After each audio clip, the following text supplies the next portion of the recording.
Welcome to the Open Talent Report, the award-winning podcast where we dive deep into the emerging trends in global employment, the future of work, the talent crisis, the demographic deficit, and the new world of work with our expert host, Heaney. Connor is the managing director at CXE EMEA, a company that takes the hassle out of finding, compliantly engaging and paying contractors anywhere in the world. In this podcast, Connor brings you captivating conversations with top CEOs, visionary founders, and industry experts. Together, they shed light on all things open talent and the evolving nature of work itself. So grab your headphones and join us on this exhilarating journey.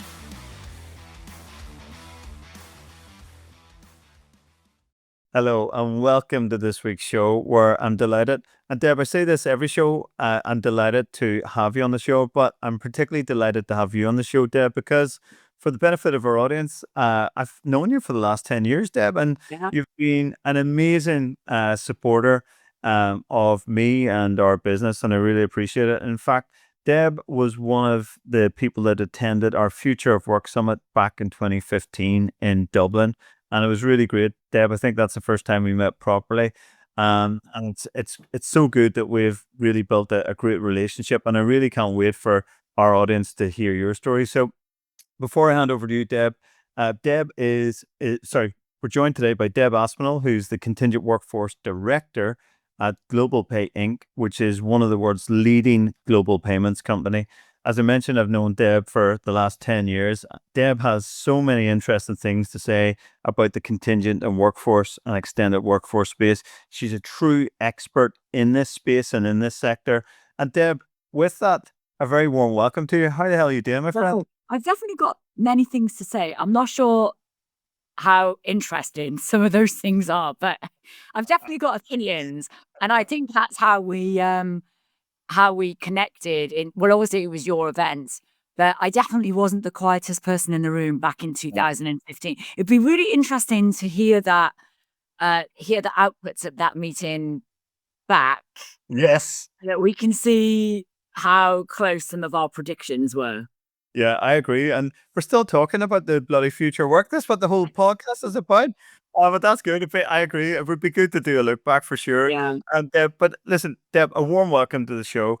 I just want to obviously I know your background, Deb, but like, how did you end up in this space and in this sector? Yeah. You know, what was your journey in the contingent workforce world? Connor, you and I know each other well enough for me to say that I'm never going to give corporate stock answers. So I'll answer each question that you ask me honestly. So I think, like a lot of people, you fall into TA. A lot of people who end up in TA don't set out with those career aspirations to begin with. It's kind of, you just fall into it. And that's exactly what happened to me. And then I was actually working in TA, and then I took a sidestep into an HR generalist role, which was the most challenging job I've ever had. I mean, brilliant, but challenging. But during that time, I kind of missed the TA. And so I decided to get back into it. And then, quite by accident, somebody I knew, I was hiring at Disney, at the Walt Disney Company, and they said, "Oh, we've got this role for contingent workforce." And I was like, "What is that?" I don't know what that is. This is back in like 2013. And I met with the hiring manager, a lady called Nicola Mason, who I'm very happy to call out because she's the finest manager I've ever had. And everybody who meets Nick just wants to work for her. So after one meeting, I was like, I want to work for this woman. I don't really know what the job's going to entail, but let's see how it goes. Walt Disney, clearly a nice brand to work with. So that's how I fell into it. So it wasn't I was learning on the job. And then I think, like many people who end up specializing in contingent workforce, it suits you if you're somebody that likes to get on and without that much interference from the business, because this tends to be a niche that lots of HR people leave to somebody else. So it falls between, it was part of TA, but there's procurement bits to it as well. And I was at Disney for 7 years, loved it. Absolutely loved it. And I took voluntary redundancy after the Fox acquisition. And in that time, lots of people were leaving, including my manager, who I just mentioned. And then really, to be honest, struggled to get back into it after that, because those roles don't come up that often. So I went back into TA, did some contracting stuff, and then this role came up, and I was so happy to get the role, because I'm back in contingent workforce, back at CWS. Had a bit of imposter syndrome because I was still attending CWS in my capacity as a TA consultant, but I'm now back into it. So that's probably a really long-winded way of answering your question. No, it's not, Deb, and it's great to hear your history and your context, because I agree with you. I think nearly 99% of the people that have come on the show over the years, none of them choose really actively when they were at university or they were going through their different stages to go, I want to work in the extended or contingent workforce world. I think there was one guy, I think it was Simon Bradbury, actually, from Allegis, that actually made this career choice. And I agree, Deb. I fell into it completely. Like, I left my bloody law job. I thought I was going to be a stockbroker and I was going to be a recruiter. That's how bloody stupid I was, right? Anyway, that's a story for another time. But that's the truth of the matter. But I think it's a really fascinating sector to be in, because you're dealing with people, you're dealing with constantly changing regulations and legislation and government crackdowns like R35, misclassification, taxation, labor law, and then you're dealing with all the internal governance, and then you're dealing with this section of workers that sit inside but also outside the organization, and then you've got this whole ecosystem of technology that supports it, right? The VMSs, the ATSs, procure to pay system. So when you actually delve into it from the outside looking in, you're like, oh, what the hell is that? But it's actually fascinating sector to be in. Would you agree, Deb? It is. I think it's a bit TA, a bit procurement, a bit project management. It's all those things melded into one, really. And yeah, I love it. I love it. It's so exciting. Well, I mean, that just shows how long we've been in the industry, Connor. It's a genuine passion. Yeah, no, but I do really enjoy being around other contingent workforce specialists, because you do get a bit, you do nerd out on it a bit. I nerd out on it a bit. Like, Deb, for those on the solution side of the buy side of that, it's like, how varied is your day to day? It must be completely different, right? Because you've got all these different stakeholders, I'm sure, at different parts of the globe, and then you've got pressure around different projects that need to be delivered, and then you need the people to deliver them. Obviously, don't want to get into specifics in your current job. Yeah. Typically, like, how varied is it? So at the moment in global payments, I mean, not only are we going through a divestiture, but also acquisition. So it's interesting times, but we're growing a program so we've got a program managed by an MSP in the US and Canada, and we are extending that internationally. So you're kind of learning labor laws in new countries, and then you're managing the rollout of a project. And and people listening to this who have experience will be nodding, I'm sure. You're trying to piece together data from the business that isn't that easily available, because it sits across different systems and it's owned by different people. And so you're trying to piece together a picture of the as is, so that you can move to more of a kind of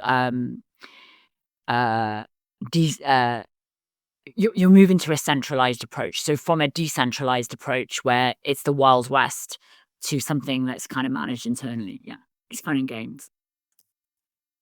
It is, Deb, no doubt about it. And Deb, like, you've been actively involved with the staff and industry analysts and the contingent workforce CWS Council over the years. And I've attended, like yourself, many of the conferences, which I love, by the way. They're really informative, really educational, and it's great to meet peers. But one of the consistent themes in CWS over the years has been around this move between blending the permanent workforce with the contingent workforce and the extended workforce. I've had really interesting guys like Martin Hansen, formerly of Novartis, Martin Thomas, formerly of Philips, come on the show and talk about that. And for them, they've made that a reality in their previous companies. But from your perspective, Deb, is it real and is it happening and can it happen? Yeah. I know the people you've just mentioned, and they're going to give you way more intelligent answers than me. I think it can happen if you've got the right leaders who are prioritizing it. So one of the problems with if contingent workforce is if different parts of it owned by different divisions and different leaders, it requires those people to sit around the table and commit to a total talent management approach. I haven't worked anywhere that's done that. That's not because, people don't see it as a priority or people don't want to do it. It's just that there's always other priorities. And I think you need a program at a certain point of evolution to be able to, so you need to have a program that's up and running and working that you can then sell into HR and your permanent talent teams to say, right, let's join this thing together. And then you need the tech that underpins it. And I think I know that Philips do a brilliant job. I've taken lots of notes every time Philips presents this. I haven't worked anywhere where I've implemented that, so I'm certainly by no means an expert. And Deb, thanks for answering that, Deb, and I really love your perspective on it. I actually haven't seen a technology that's out there that merges the two, that gives you that total view, that total visibility of. I think that's what Workday are trying. I mean, I'm using Workday as an example. I'm sure there are others, but that's one of Workday's aspirations, isn't it? To try and get in the VMS space so that things are interconnected. But businesses need to catch up with that approach. I'm not sure what the big tech companies do, but I do. And I don't think they have talent management because they've got multiple MSPs and then they've got their internal talent team. So I don't think there are that many examples, at least that I know of total talent management approaches. Yeah, I agree. Like Deb, one of the things I haven't spoken about on the show for a while, but I'm interested to get your take is, so Doug Levy, who most people will know as the CEO of Beeline. I know Doug, yeah. Yeah, he's a great guy, right? He's Yes. you could just spend so much time with him. He's just got. I love Doug. Yeah. Doug, this is a fan appreciation post if you're watching. So thanks, Doug. But Doug has often spoken about that in the contingent workforce world that it's about people, not pencils, which I largely agree with. But if you flip that on its head, Deb, right? One of the problems I think exists in the contingent world and also in the permanent world of hiring or talent acquisition is around resource demand planning. And if you think about how companies acquire the tools and materials to actually produce pencils, right? There's a plan around that. So I need this part of the material to get X, Y, Z. You put it all together and you get your pencil right on the production line. Now, of course, in our world, we're dealing with people. But do you think that there's a problem and challenge that organizations don't typically do resource demand planning very well? Agree completely. Yeah. I agree completely. And I think, again, it's not because people don't want to or because they don't think it's a great idea or they don't see the value in it.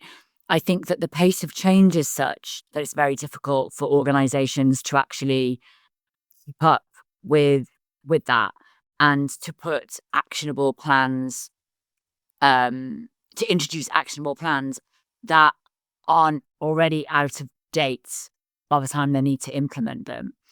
I mean, and again, it kind of touches on total talent management because what doesn't happen at the moment is people don't sit around the table every time there's a new role and say, right, what's the best way for us to fill this role? Is it a permanent employee? Is it a contingent worker? Is it a freelancer? Is it it's the buy, borrow, bounce, what's the word I'm looking for? The buy, borrow, bounce theory, not the theory. You phrase it. The buy, borrow, bounce is 5 Bs, isn't there? Framework. And I don't think that most companies are adhering to that, again, because things just need to happen quickly. And then you've also got approval processes which are usually onerous, right? So people get stuck into the approval and they get stuck into the process before there's a strategic discussion about what the best way to introduce the talents is. And so I don't think resource planning is done that well, but I would say that that's partly because approvals are the approval process limits creativity. So that it counters creativity, right? So people aren't able to have discussions around, let's plan for our organization around resource, because they're drawn back into process. That's my view anyway. Yeah, I think that's a really fair comment, Deb. I'd love to see again some bit of tech out there that just solves this problem really well. I'm sure it exists, right? But I just haven't seen it yet, and I also haven't seen the extension of that to bring it all together. Yeah. Look, an example is, Connor. So if you've got skills gaps in your organization, and usually when you are analyzing those, you're not analyzing your contingent worker base to say, well, what are the skills that we have in our non-employee base that we could move into our employed model. So no one's looking at things like skills gap analysis. And also, you can't run talent reviews on your contingent workers because then you've got co-employment risk. So there's all kinds of regulatory barriers to having a strategic approach to resource planning. So it's been the domain of HR, who've usually got a lot of other challenges on their plates, to make it happen. And I think, am I correct in thinking that about 49% of programs, of contingent worker programs, at least this is an SIA stat, are managed by procurement versus TA? That's my understanding, Deb. Yeah. Yeah. So procurement are usually focused on costs, and they're driven by cost. Yeah, I agree. And Deb, if we can stay on the regulatory theme for a few moments, if we may, like if I think back to IR35 in the UK, you were one of the few people in our sector that was actively planning for that well ahead of the time. Like I remember speaking to in great detail about IR35 in 2016 and 2017, and there was really only a couple of other people in the UK in similar sized companies like you, Deb, that were really planning for this. And I think it's fair to say that you've become an expert in IR35 and freelancer classification. Well, that's nothing to be proud of, is it? I'd rather be in something useful. Yeah. Sorry, but I interrupted you. That's awesome. I think all kudos to you, because it's been pretty complex, I think, for most organizations. But I think all credit to you. You're well ahead of the time and the curve on that. But I mean, from your perspective, Deb, you're obviously coming from a very regulated environment where you are today, but also coming from the entertainment space, where there's a heavy reliance on freelancers. Like from your perspective, what's the most misunderstood part of compliance when it comes to in the non-employee workforce? Yeah. Oh my God, where to untangle this? I think there's loads of. Bear with me while I try and piece this together. So I think that people are probably guilty of overcomplicating IR35, right? And it's purposely, the government make it purposely complex, because if it was easy, people would just find ways around it. And so you have that problem. You then have the issue of there's lots of myths around it. So one of the interesting ones, and you might want to fact check this before you publish this statement, but there is an assumption by managers and HR that co-employment risks, or co-employment and or IR35, which is essentially whether somebody is a legitimate contractor or not. I mean, that's the definition of it, right? So people get confused by the outside damage, and clearly people listening to this podcast are also experts. But people in businesses have got day jobs and they're not experts on it. So they get confused and they hear it referred to as IR35, and it might not be clear to them, but it's essentially the government's way of checking whether somebody is legitimately self-employed. And there are lots of different tests for that, but the one that's mostly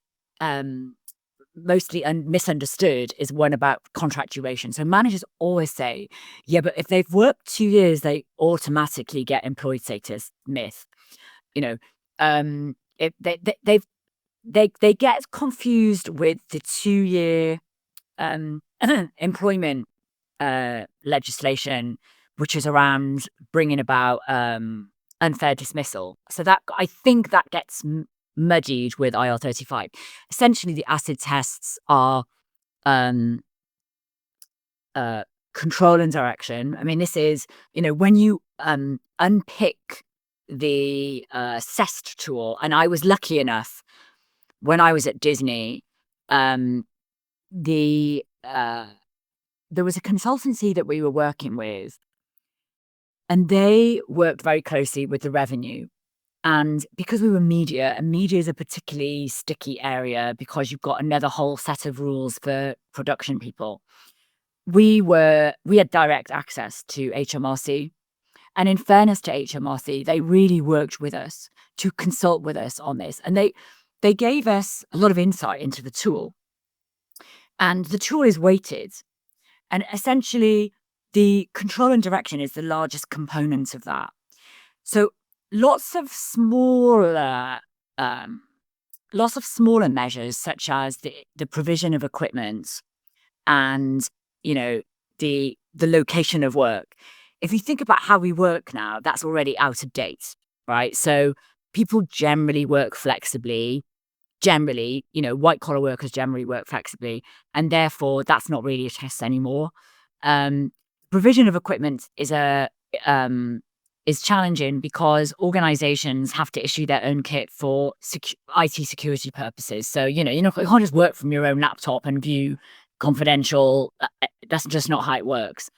So it's risk and then supervision and control. And the risk element is around whether there's a guarantee of ongoing work. And that's often the bit that companies fail to account for. And if you have ongoing work, it means there's no financial risk for the contractor. And it means that that's probably not a genuine self-employed arrangement. Yeah, and the other thing about it is, I think the way you've outlined that is spot on, actually, for anyone watching this and that doesn't understand it. I think you've really broken it down into its simplest terms, which is the best thing. But I think the thing that frustrates me, and I'm pro compliance, pro governance, pro putting rules in place within reason, is that essentially, if you're deemed inside R35, you've basically got taxation without representation. And what I mean by that is you're treated like an employee for tax purposes, but you don't have any rights really as such. Right. No, that's right. When Yeah. compared Yeah. to actual employees. So you're paying all the money, but you're not getting any of the benefits, which is really That's quite it. And it's not an attractive proposition to a contractor. I know at the time, one of the reasons this project was so enjoyable for me at Disney is because Disney's had an unusual approach to it. So we looked at cohorts of workers, but we also, because you're working with talent, in front of camera talent, and you have to treat those people as individuals and consult with them and consult with the manager. So it's very kind of high touch.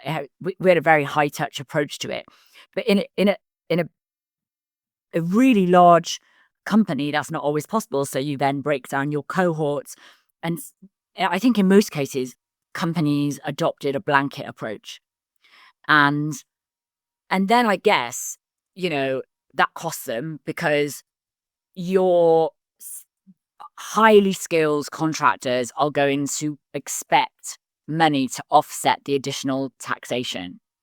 So I think ultimately companies paid a price for that, which was, I guess, the intention behind the revenue. It is, the revenue want to collect more taxes from people. So that's one of the ways that they did it. But I agree with you. It's not a great proposition for the contractor who's caught inside, because they actually don't get any of the protection, as you said. I don't know. I'd love to know. I haven't gotten to the IR35 at Global Payments yet, because our program is not live in the UK. But it would be interesting to see how that works and how managers navigate that process. But my guess is that most people are caught inside, because what you want from a manager, and this is the contradiction, is that managers want assurance that they can keep the same contractor. Because if you have a revolving door of contractors, that takes time. You have to train people. It's not how it works. You want to keep a good contractor, and then your kind of at-risk measure is compromised, because that contractor's got a guaranteed length of work, and when that contract finishes, unless you have a tenure policy, that means the managers are forced to replace them. Then you get into real hot water.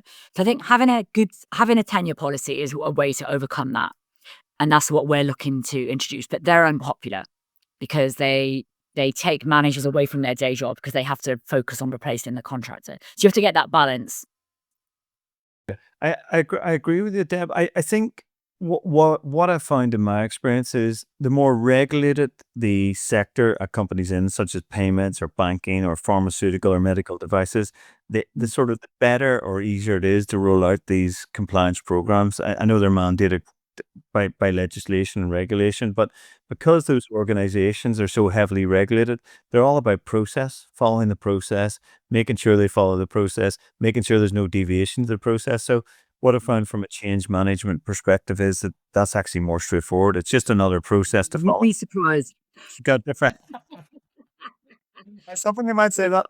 Yeah, you'd be surprised. I think even in really heavily regulated environments, it's all about, if you've got a program, actually, even if you do have a program, you've always got your rogue spends that you need to manage that's outside the program. But our organization in particular is really complex, because it's a house of acquisitions. But I suspect if I was to speak to some of my peers in working in banking, I think they've probably got some challenges, despite being a really process-driven environment.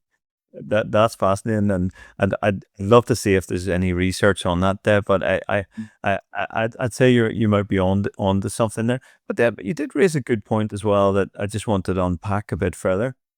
How do you ensure that you're good contractors? And what I mean by good is the ones doing the best possible job at the best possible price on the projects that you need them to provide or do the work for. How do you keep them inside your organization? Any thoughts on that without any co-employment risk or anything like that? Any thoughts? I think, I'm not sure that this answer is going to be good enough for you to include, but I think that people, they say, don't they, that people stay in organizations because they like their manager.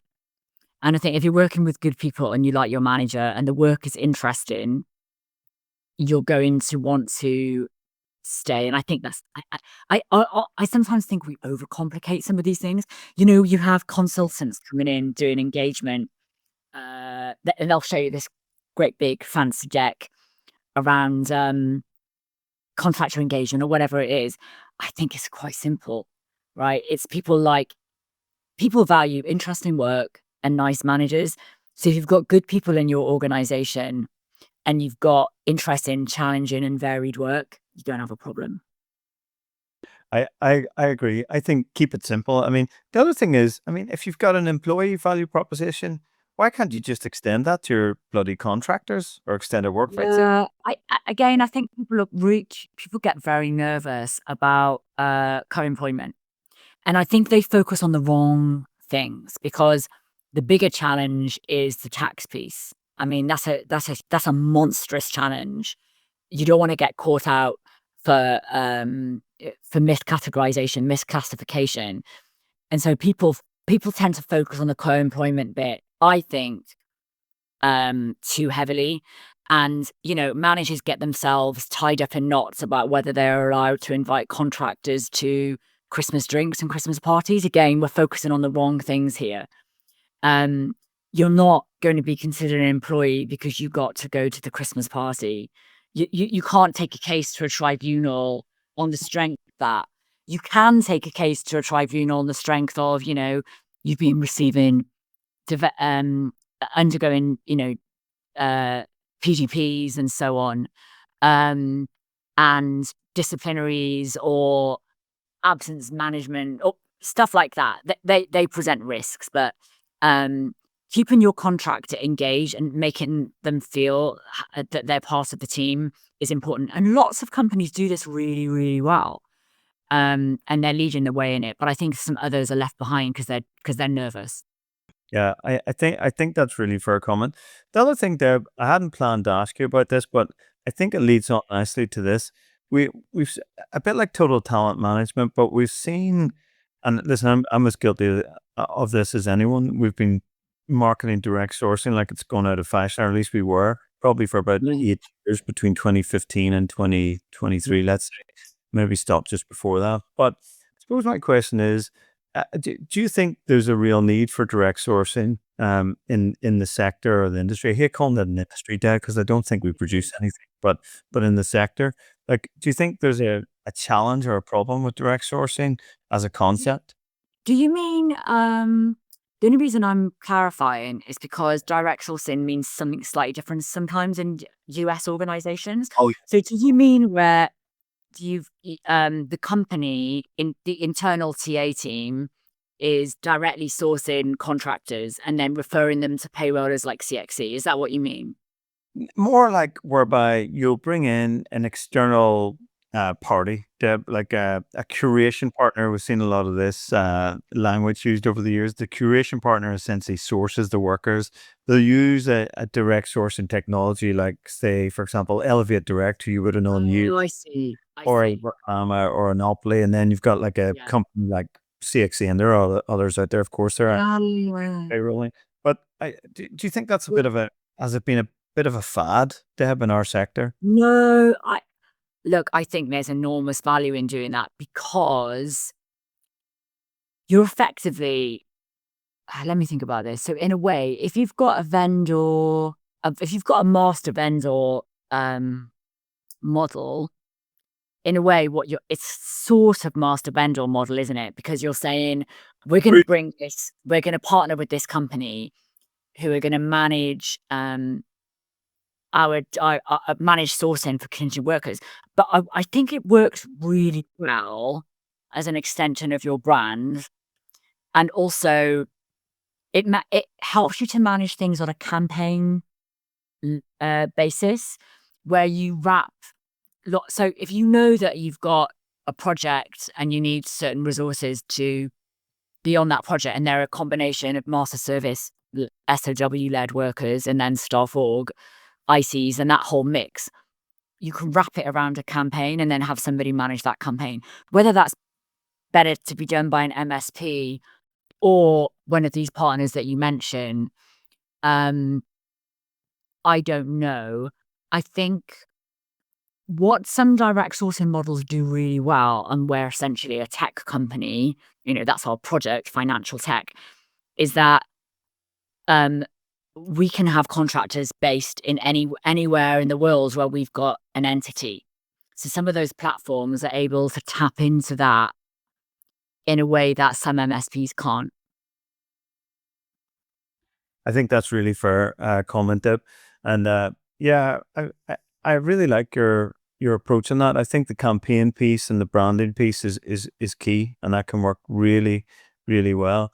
I'm just wondering if it's something that will really take off more in Europe, or if there's more use cases in USA where there's typically more volume and higher staffing, vendors margins and whatnot. But yeah, I think they're really fair points. So, like, Deb, one of the things about your career, to your credit, is that it's been really varied, right? You've been in-house, you've been extended or contingent workforce, you've been a freelancer, so you've actually walked in the shoes of of the people that you're indirectly managing or directly managing through some of your programs.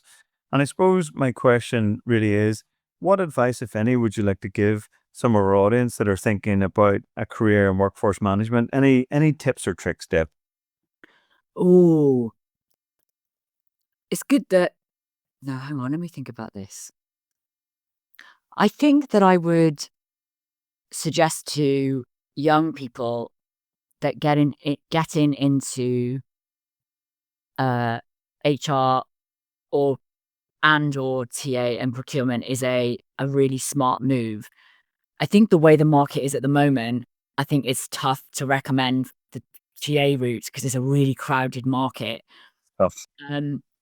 I think if you said to a young person, I know your question wasn't asking specifically about young people, but the next generation of workers, I just don't think they see it as a career path because they probably don't know what it means. But it certainly is a lucrative career path. I don't think many young people know what procurement is either. No. I mean, it's not something you say you want to be when you grow up, is it? I think for people who are already in TA and already in procurement, I think it's a rich career because it is so much more varied and allows you to use different skills like negotiation, project management, all that kind of stuff, which you might have less exposure to in just a straight TA role. I think that's spot on, Deb. The other thing I think about jobs in procurement or roles in procurement, from my perspective, it's the ultimate relationship job, right? If you think Yeah. about it. And I don't think a lot of organizations focus on that as much. Like, think of all the different Yeah. interactions you might have then. Yeah, I think I'm surprised that the AI hasn't come up so far. Maybe you were about to hit me with that question, but there's a lot of talk at the moment about how AI will replace roles. And I get asked this question all the time, and my answer is always the same. Like, I think two things about AI. Number one is that I'm too old to really worry if it's going to replace my job because I haven't got that much longer in the workforce. No problem. No problem. So, and secondly, I mean, I'm genuinely not being glib, but I think when AI is exciting, I love an AI conference. I love absorbing information about it. I love learning about what new what new products there are on the market that can help people like me in my job. I think two things. People are already using more AI than they realize. Some of the talent management systems, the ATSs, such as Workable, Team Taylor, I mean, they've already got AI functions and they are bloody brilliant. And I mean, this night and day, if you compare those products to some of the older, clunkier products that we're using, most people who work in TA are thinking, how the heck is AI going to replace my job? We can't even get data. We can't even get data out of our HR system of records. Yes. We can't even get the basics right. And people are talking about AI taking my job. So it's hard to imagine. And I understand that the pace of change will accelerate.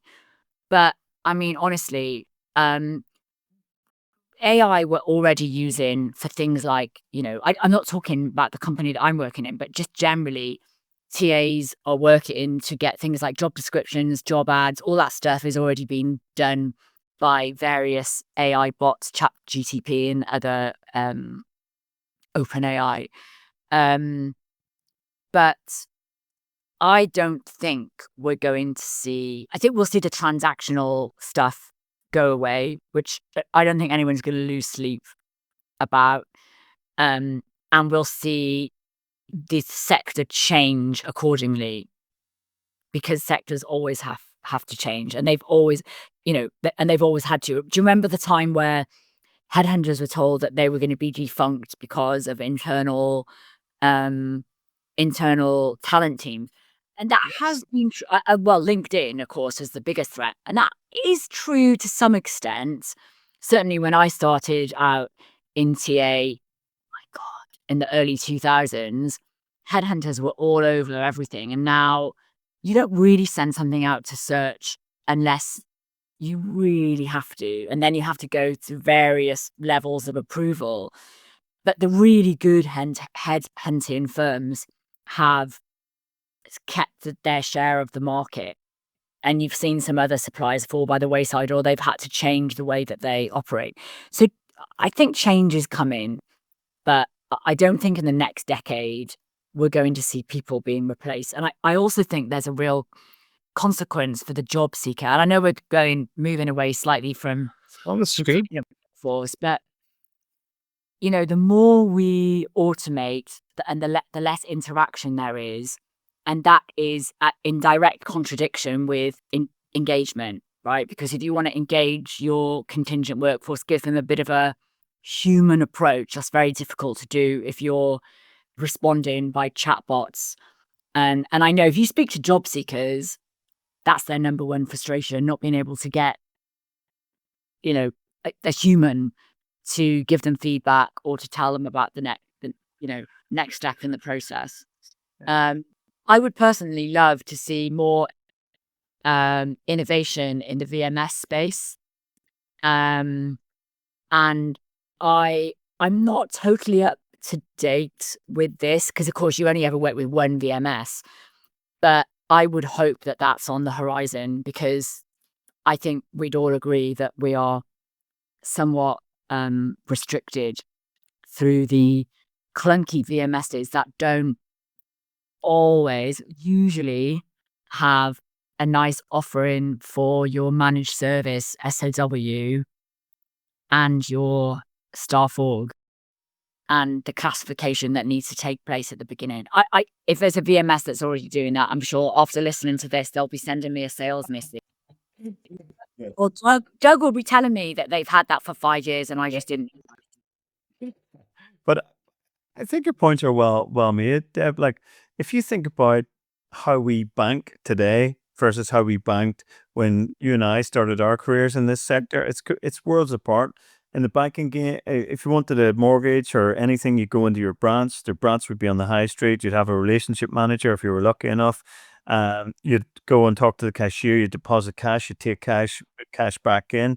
Now everything is done through this, right?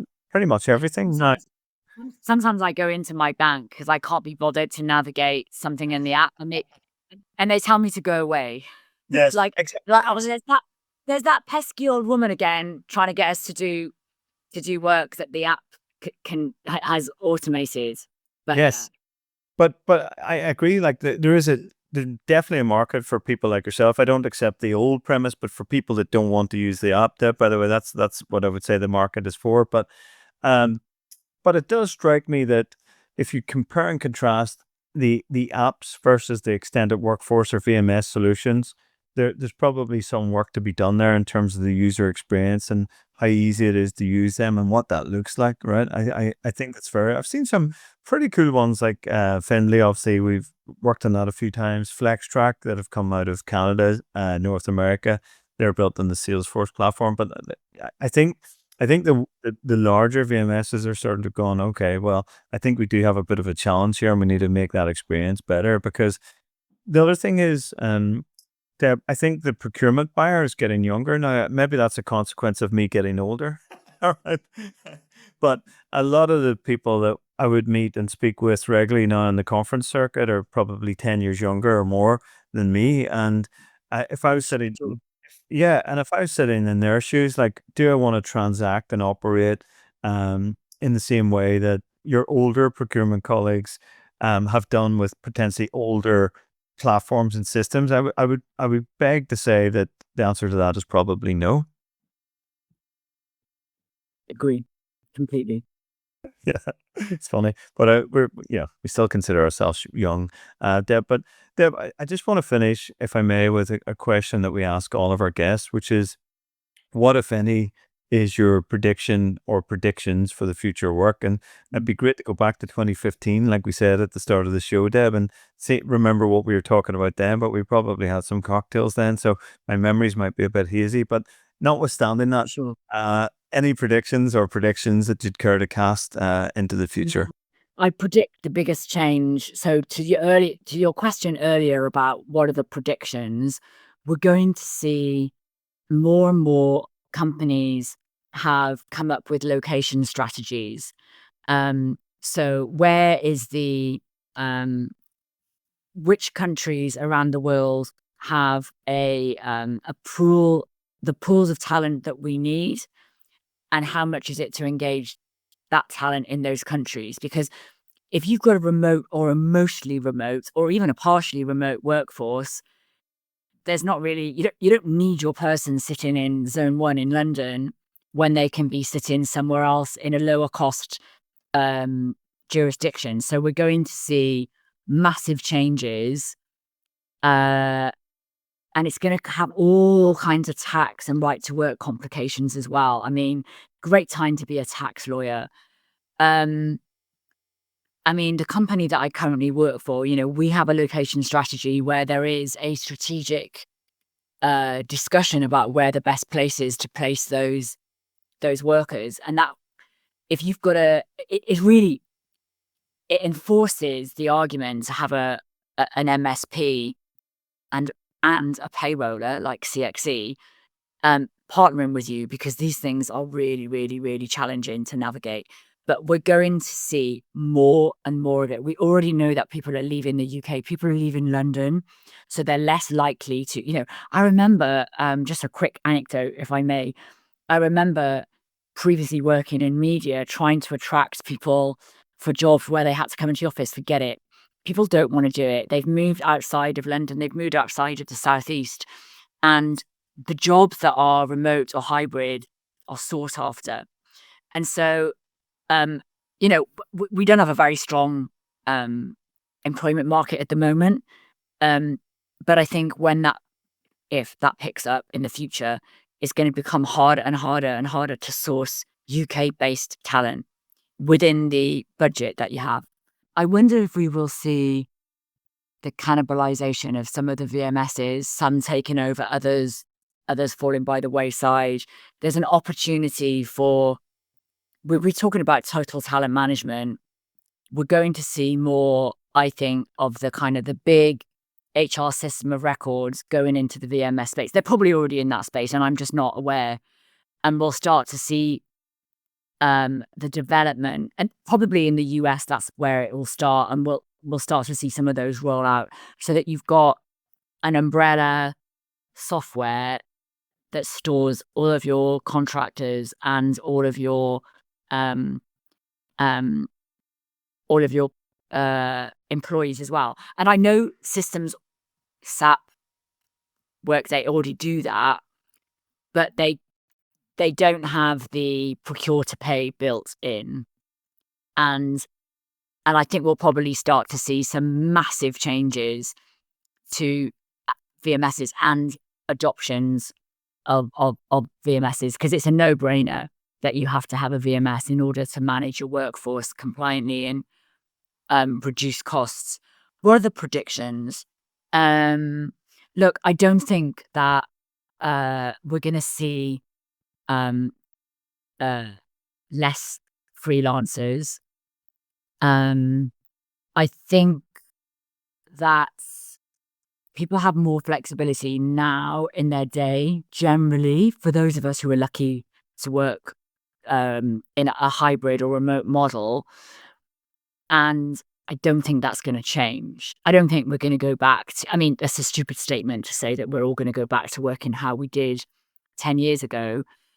So maybe that has some bearing on the freelancer model, because the number one reason for freelancers to work independently was that they had control over their day and their time, as well as working with different clients and so on.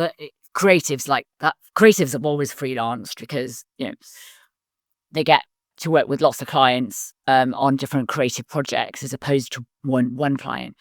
But even if you look at the IT contracting market, if you were to ask most IT contractors why they have a strong preference for contracting versus employed status, it's mostly going to be, I'm guessing it's money, financial gain.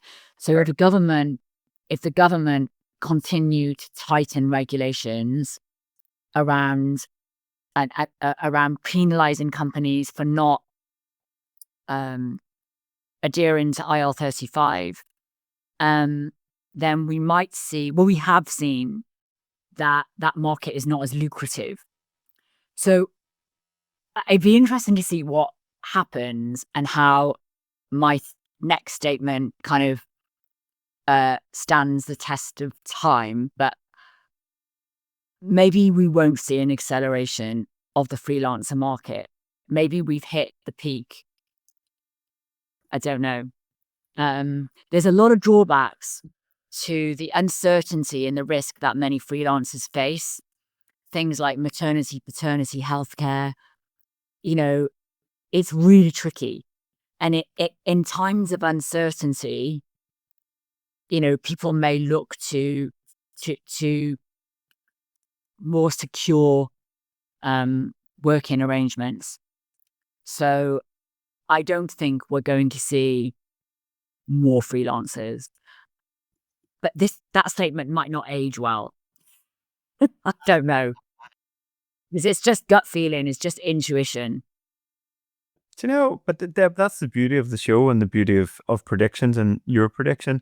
And I think it's a really interesting one because I agree wholeheartedly. It's not good for CXC though. It's not good for your business. It might be good if there's more temporary workers. So we might be, we might lose on one side, but win on the other. But it's a fair point. But if I think about the typical freelancer, Deb, I think there's two buckets of typical freelancer. There's what I would call the high agency, high choice, high cost, right? They're typically well paid.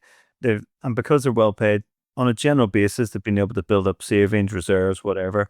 And crucially, they've got the skills to pay the bills. And what I mean by that is they're typically always going to be in demand until they're replaced. Then you've got the low choice, no choice cohort of freelance workers that have no safety net, right? They're unfortunately they're disposable, right? I don't advocate for that, but that's unfortunately the blunt way of looking at it. And I agree with you. If those workers could go into a better structure, that could look after them, then I'm all for that. I'm in. Whenever you and I go to discussions, forums, seminars about this kind of thing all the time, and the focus is always on white collar because they're the organizations that pay money to be included, to have a seat at the table in these discussions. But the blue collar manual workers also are not normally part of the conversation unless you've got like a Just Eat kind of Uber style company there. And so, yeah, I agree with your statements. And I think that let's see how the government closes the gap for those workers and what they're entitled to and what kind of safety nets we can offer them. I think it's a case of watch this space. Deb, thanks so much for making the time for the show, for making the time for me. It's really great to see you.